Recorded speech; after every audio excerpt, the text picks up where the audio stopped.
राम। आप लोग कितने लोग यहां पर हैं? आप लोग अपना मोबाइल फोन का ऑन करिए, थोड़ा उसका लाइट जलाइए इधर मंच की तरफ।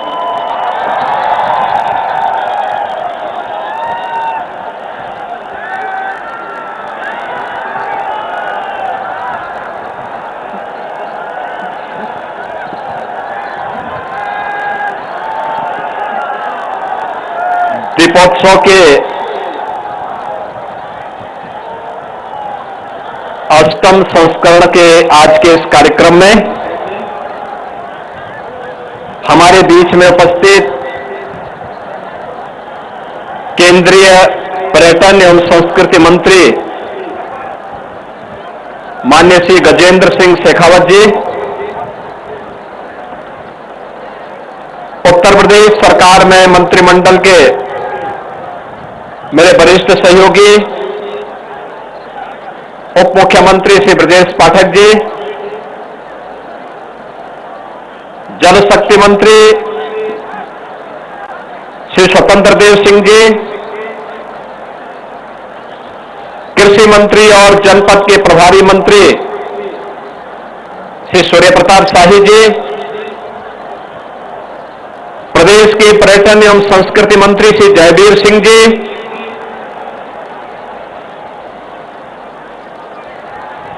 आज के इस कार्यक्रम में हम सबके बीच में इस उत्सव की गरिमा को बढ़ाने के लिए यहां पर उपस्थित इलाहाबाद उच्च न्यायालय की माननीय न्यायमूर्ति श्रीमती संगीता चंद्रा जी, उत्तर प्रदेश सरकार के मेरे मंत्रिमंडल के सहयोगीगण, सभी माननीय जनप्रतिनिधिगण, सभी पूज्य संतजन और हजारों की संख्या में राम जी की पेड़ी में उपस्थित और अयोध्या धाम में उपस्थित लाखों की संख्या में उपस्थित सभी मेरे श्री राम भक्त बहन और भाइयों, दीपोत्सव का यह भव्य और दिव्य आयोजन आज पूरी दुनिया देख रही है। मैं इसके लिए आपको भी, पूरे प्रदेशवासियों को भी और देश और दुनिया में जहां कहीं भी सनातन धर्मावलंबी इसका आनंद ले रहे हैं, उन सबको भी मैं इस अवसर पर हृदय से बधाई देता हूं, अपनी शुभकामनाएं देता हूं।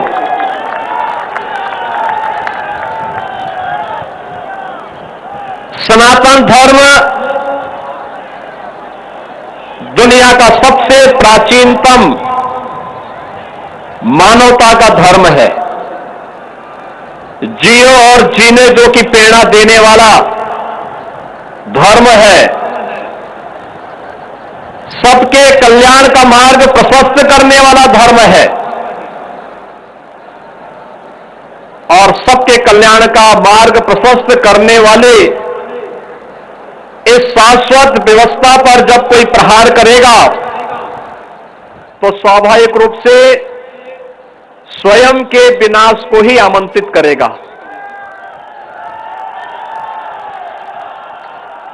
वे ताकतें जो आज भारत को कमजोर करना चाहती हैं, वे समाज को बांटने का काम उसी रूप में कर रहे हैं जैसे कभी त्रेता युग में रावण और उसके अनुयायी कर रहे थे। बहनों और भाइयों, नाम का अंतर है।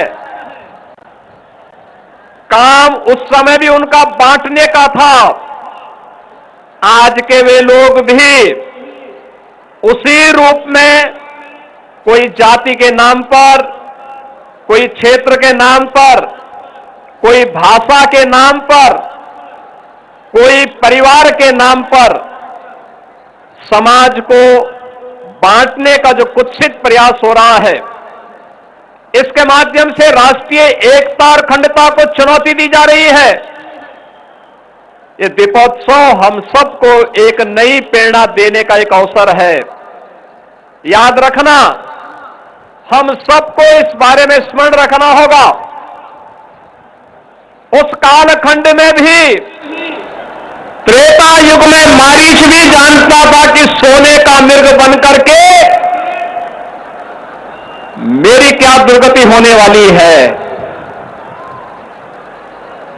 उस समय इंद्रजीत और कुंभकर्ण भी जानता था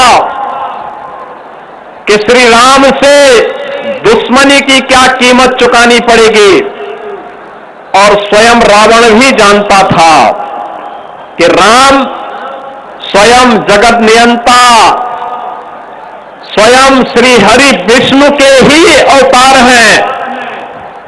राम से दुश्मनी जगत जननी मां भगवती जानकी का अपहरण की कीमत उसे किस रूप में चुकानी पड़ेगी। लेकिन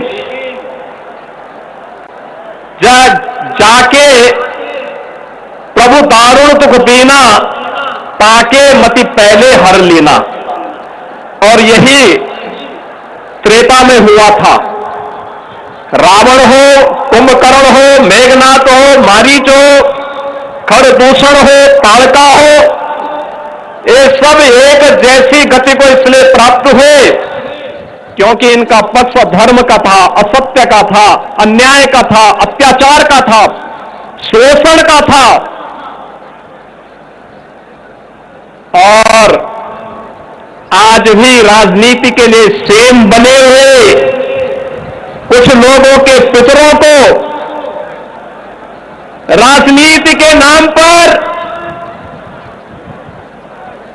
चाचा और काकाओं की इस जमात को भी मालूम है कि देश और समाज के लिए उनके जो कृत्य हैं वह कहीं भी किसी के लिए, न वर्तमान पीढ़ी के लिए न भविष्य की पीढ़ी के लिए ही उचित होंगे, अच्छे होंगे, लेकिन उनकी दुर्गति होनी है। इसलिए वे लोग भी आज फिर वही कार्य कर रहे हैं, बांटने का काम, आपस में विभाजन करने का काम, ऐसे ही लोगों को प्रश्रय देने का काम कर रहे हैं जो कार्य कभी रावण ने किया था, जो कार्य कभी दुर्योधन और दुस्साहस ने दुशासन ने करने का किया था, और उसके परिणाम क्या हुए थे यह हर कोई परिणाम के बारे में जानकारी रखता है। ये दीपोत्सव का एक कार्यक्रम जहां हमको दीप से दीप जलाने की, सामाजिक और राष्ट्रीय एकता को संबल प्रदान करने की नई प्रेरणा प्रदान कर रहा है, वहीं साथ ही साथ सामाजिक एकता के माध्यम से राष्ट्रीय एकता को संबल प्रदान करने के लिए भी एक नई प्रेरणा प्रदान कर रहा है। रामायण का यह दृश्य प्रभु श्री राम का अयोध्या आगमन के उत्सव के रूप में दीपोत्सव का यह आयोजन इसी श्रृंखला का हिस्सा है, और मुझे तो अत्यंत आनंद की अनुभूति हो रही है कि दीपोत्सव का स्तंभ कार्यक्रम इस दौरान दुनिया की सबसे बड़ी महामारी कोरोना का सामना भी हमने किया, लेकिन अयोध्या में दीपोत्सव का क्रम कभी थमा नहीं है, कभी नहीं थमा है। कोरोना कालखंड में भी यहां पर एक नए रिकॉर्ड बनते गए, और मैं मानता हूं आज फिर दीपोत्सव का एक कार्यक्रम मां सरयू की आरती के कार्यक्रम ने भी कुछ नए रिकॉर्ड बनाए होंगे, कुछ ही देर में उसकी घोषणा भी होगी।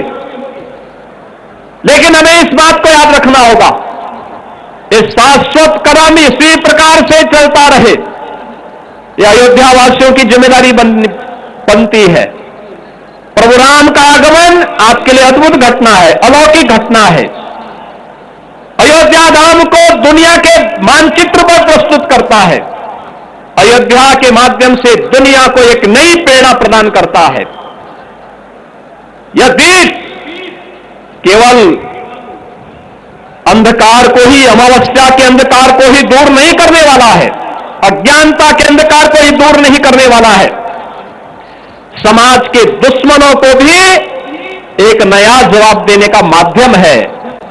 वे आज रूप अलग अलग हो सकते हैं, नाम अलग अलग हो सकते हैं, लेकिन वे जिस भी रूप में होंगे उनके लिए एक चेतावनी भी होनी चाहिए। ये दीप केवल अंधकार के तमस को दूर करने का माध्यम नहीं, अज्ञानता के तमस को दूर करने का माध्यम नहीं, अन्याय, अधर्म और अत्याचार के तमस का भी विनाश करने वाला साबित होना चाहिए। यह अयोध्या का संदेश पूरे प्रदेश के अंदर चलना चाहिए, पूरे प्रदेश के अंदर यह संदेश जाना ही चाहिए। और आज के इस अवसर पर मैं इस बात के लिए अभिनंदन करूंगा उन सभी स्वयं सेवकों का जिन्होंने जिला प्रशासन और पर्यटन विभाग के साथ इस दीपोत्सव के कार्यक्रम को इतनी भव्यता के साथ आगे बढ़ाने का कार्य किया है। अष्टम कार्यक्रम, पहला कार्यक्रम यह प्रदेश सरकार ने अपने स्तर पर किया था और 8वें संस्करण तक पहुंचते पहुंचते यह जन सहभागिता का एक आदर्श उदाहरण बन गया कि 30,000 से अधिक स्वयंसेवक आज इस पूरे कार्यक्रम के साथ जुड़ करके लाखों दीपों को प्रज्वलित करने का कार्य अयोध्या धाम से कर रहे हैं। ये नई अयोध्या है, नए भारत का नया उत्तर प्रदेश और नए उत्तर प्रदेश की नई अयोध्या। ये नई अयोध्या दुनिया को सबसे सुंदरतम नगरी, प्रभु राम की सुंदरतम नगरी के रूप में स्थापित करने वाली अयोध्या है। इस अवसर पर आप सबको, पूरे प्रदेशवासियों को मैं दीपोत्सव की अपनी बधाई देता हूं, अपनी मंगल में शुभकामनाएं देता हूं और आप सबका आह्वान करूंगा। कल दीपावली का कार्यक्रम होगा, हर एक घर में दीपोत्सव भी होगा, हर एक घर में पकवान भी बनेंगे। याद रखना, हमारा पर्व और त्योहार एकांगिका प्रतीक नहीं है। आज जो हमारी सरकार यहां पर आई है, ये इसीलिए आई है कि पर्व और त्योहार सामूहिक रूप से मनाए जाते हैं। कम से कम एक उस परिवार के पास जरूर जाना जिसके पास अभाव है। आप उसके अभाव को अपने भाव के साथ जोड़ करके दीपावली के आनंद को और अच्छे ढंग से आगे बढ़ाने का कार्य अवश्य करना। हर घर में दीप जलना चाहिए, प्रदेश के हर घर में दीपोत्सव का आनंद होना चाहिए। इस विश्वास के साथ आप सबको दीपावली की ढेर सारी बधाई और मंगल में शुभकामनाएं। शांति और सौहार्द के रूप में हम इस पर्व और त्योहार को मनाएं। अयोध्या का यह संदेश पूरे प्रदेश के अंदर हर सनातन धर्मावलंबी के पास पहुंचना चाहिए। आज के इस अवसर पर इन्हीं सब बातों के साथ में केंद्रीय मंत्री माननीय श्री गजेंद्र सिंह शेखावत जी का, पूज्य संतों का, सभी का हृदय से अभिनंदन करते हुए अपनी वाणी को देता हूं विराम। मेरे साथ बोलेंगे जय श्री राम, जय जय श्री राम, जय जय श्री राम।